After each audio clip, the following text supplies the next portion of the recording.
Hi friends, welcome to Nila's kitchen. நம்ம இன்றைக்கி என்ன பார்க்க போகிறோம்னா முருங்கைக்காய் காரக்குழம்பு எப்படி வைக்கலான்னு பார்க்கலாங்க.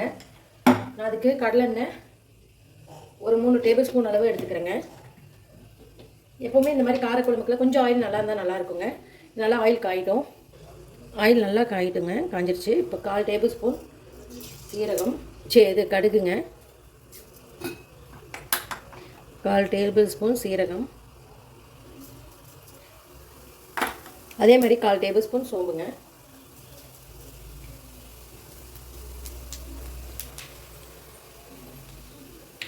இது நல்லா பொரியணும். அப்போவே பெருங்காயத்தூள் கொஞ்சமாக ஆட் பண்ணிக்கிறேன்.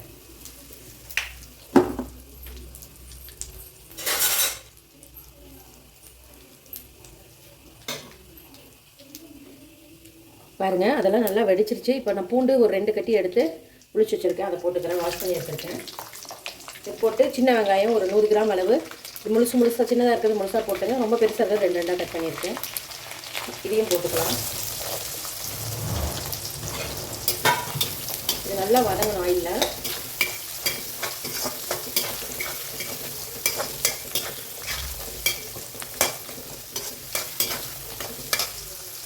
ஒரு 3 தக்காளியை நம்ம மிக்சியில் இப்படி அரைச்சி வச்சுருக்கேங்க.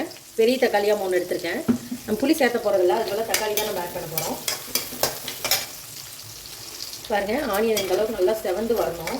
இன்னும் 2 நிமிஷம் நல்லா டீப்பாக ஃப்ரை ஆகட்டும். இந்த ஸ்டேஜில் பச்சை மிளகாய் 2, கருவேப்பிலை ஒரு கை போட்டுக்கிறேங்க. இது நல்லா வதங்கட்டும். பாருங்கள், இது நல்லா வதங்கிடுச்சு. இப்போ ஒரு 3 தக்காளியை மிக்சியில் அடித்து எடுத்துக்கிட்டேங்க. அதை ஊற்றிக்கிறேன்.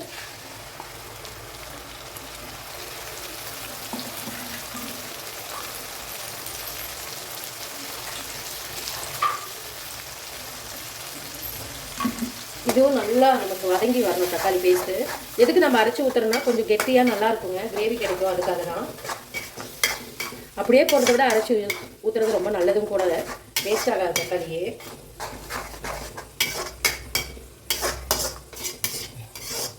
இது நல்லா வதங்கிட்டுங்க தக்காளி.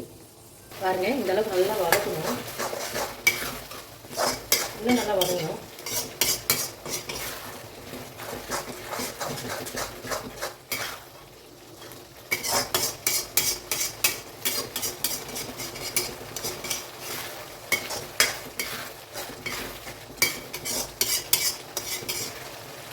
இன்னும் கொஞ்சம் நல்லா வதங்கி கிரேவி பக்கத்துக்கு வரணுங்க தக்காளி.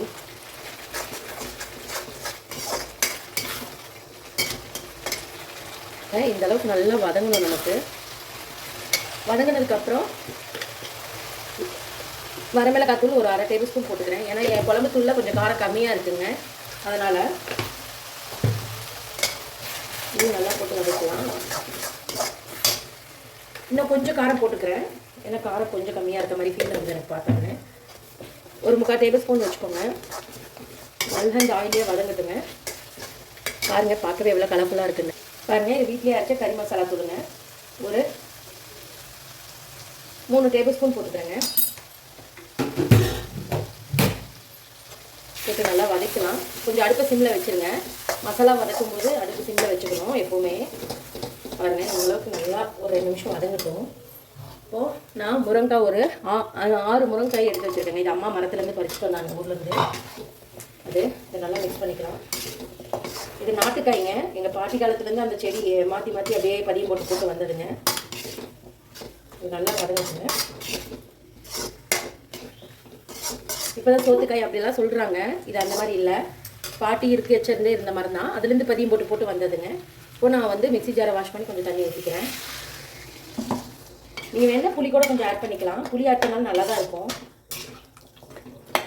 இது க்ளோஸ் பண்ணி நல்லா வதங்கட்டுங்க.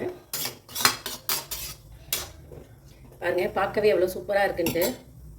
இது வரைக்கும் நான் உப்பே போடலங்க. நல்லா கொதிக்கிட்டோம், வேகட்டும். அதுக்கப்புறம் உப்பு போட்டுக்கலாம். இப்போ உப்பு போட்டால் சீக்கிரம் வேகாதுங்க.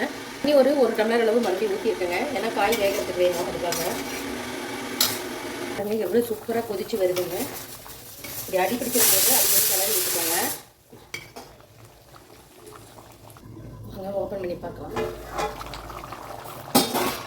பாருங்கள், சூப்பராக வந்துட்டுருக்கு காய். இன்னும் ஒரு 5 நிமிஷம் வேகட்டுங்க.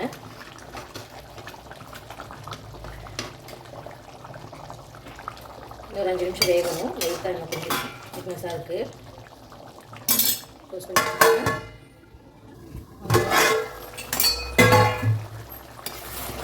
பாருங்கள் நல்லா வதங்கிட்டு இருக்கு. ஒரு 10 நிமிஷம் ஆகட்டும்.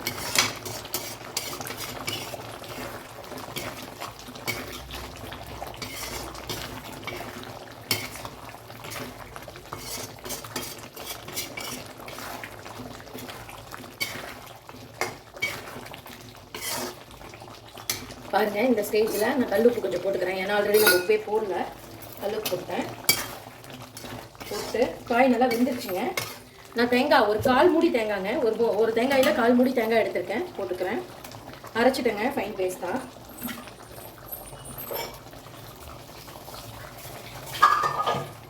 இப்போது இந்த மிக்ஸி ஜாரை வாஷ் பண்ணி 1 டம்ளர் அளவு தண்ணி ஊற்றிக்கிறேன். இது நல்லா கொதிக்கட்டும். கொதிச்சு நல்லா ஆயில் பிரிஞ்சு நமக்கு வருங்க.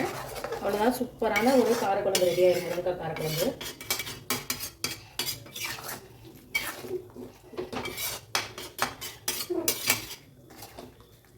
பாருங்கள் இது நல்லா கொதிக்கிட்டோம். க்ளோஸ் பண்ணி வச்சுக்கலாம். வாங்க ஓப்பன் பண்ணி பார்க்கலாம்.